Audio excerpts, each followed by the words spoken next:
You've been right, and I think we've been right, which is on tariffs. People said tariffs are going to, cause massive inflation, a retaliatory trade war. You were right that this wasn't going to happen. It has not happened.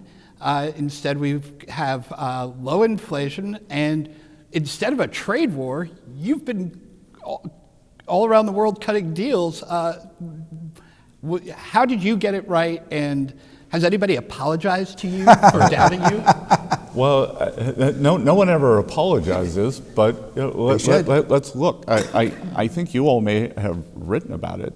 The San Francisco Fed, which is hardly even Center's Center, came out and did a study.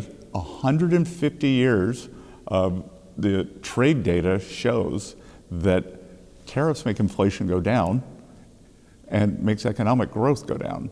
And I think we don't have to, so then you'd say, well, okay, now you're making economic growth go down.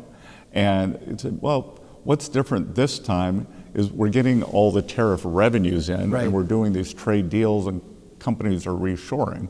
So look, if you had done, there's always the moment in time that if you had done these trade deals before we were so far out of balance or before so much manufacturing had moved overseas, you might, the tariffs could have made the GDP go down. Right. But now that our manufacturing base, our strategic industry base is so gutted that as you bring the manufacturing back because of the tariffs, then you're going to get this fill up.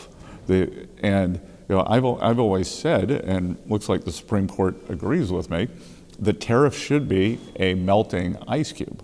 That you start out in a way that the high tariffs are a payback for the economic mismanagement or the predatory behavior of other countries. And as you bring back industry, the tariffs go down, but the income taxes from manufacturing industry, from wages, goes up. So as you rebalance, and not even because the rate goes up, just because the earnings are going up. Well, exactly, and GDP is going up, and growth is going up. So the goal here is to rebalance the goal. And at the beginning, substantial tariff income is a nice adjunct, and in a way, you're being paid back for all these unfair trade practices. The way I think about it, when you look, Japan, Korea have agreed to make substantial investments that we can direct into the U.S., $550 billion, $350 billion. In a way, how did they get these big surpluses? Right. They got these big surpluses through unfair trade.